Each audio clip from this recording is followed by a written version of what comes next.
Okay, you're right, man, right, one, two, Prova. three.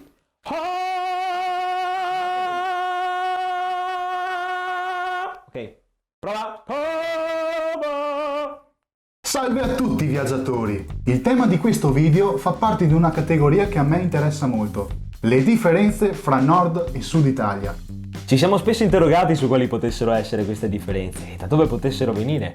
Confrontando vari siti e parlando con varie persone, pare che il grosso divario sia dovuto a dei fattori geografico-economici, politici, sociali, che ne hanno poi influenzato la cultura e il modo di pensare. Senza contare il contesto storico più antico, come quello che potevano essere le occupazioni arabe e greche, possiamo dire che il dibattito su come si sia creato questo divario inizia con la fine dell'Ottocento, quando l'Italia era appena stata unificata, con il nord-ovest avviato all'industrializzazione e il sud in via di ripresa dopo le repressioni borboniche, dal brigantaggio e dalla gestione discutibile dell'ex governo regnante che erano appunto i Borboni.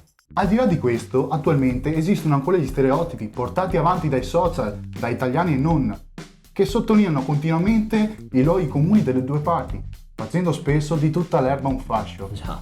Ad esempio il nord è vista come la terra dei polentoni, della ricchezza, della rigidità, delle persone frenetiche, troppo attaccate al lavoro, quasi da risultare anche noiose, socialmente parlando. Mentre il sud è generalmente visto come la parte più rumorosa, superstiziosa, ignorante, bigotta, povera, amanti della famiglia, un po' troppo attaccati ad essa, ma anche socialmente più accogliente, gioiosa e con una certa elasticità su regole e orari. Clima, territori, pietanze, modi di fare, di pensare.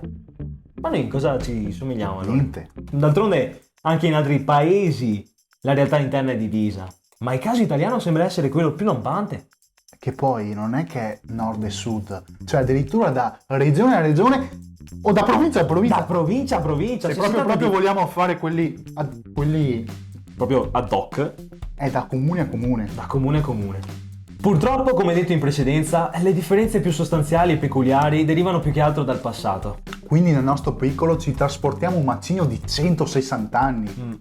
Che sono tanti, ragazzi. Ma andando nel concreto, Possiamo fare alcuni esempi. Immaginatevi di essere un matrimonio. Come lo immaginate? a nord si crede che si sia persa un po' la tradizione e che man mano si stia scegliendo di fare cerimonie sempre più contenute e sbrigative. Forse perché in parte si è perso anche un po' il significato dell'istituzione del matrimonio stesso. Mentre al sud, Il sud. il sud. Feste enormi, cibo a volontà e una torta chilometrica. Quindi cari amici del sud, se ci volete invitare a un matrimonio di certo non rifiuteremo. Oppure un aperitivo, dove prevale la quantità del bere al nord e quella del cibo al sud.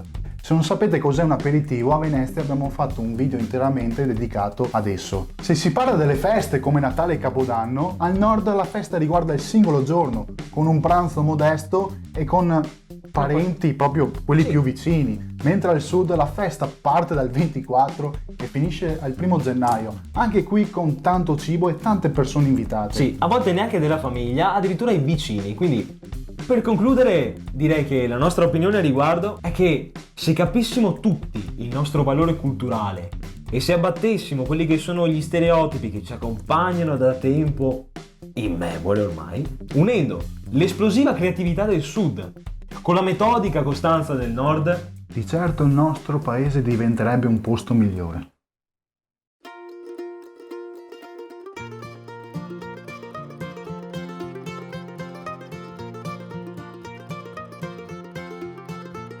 Voi ragazzi. Grazie mille. Arrivederci. Grazie. Ciao. Ciao. Alla prossima, grazie.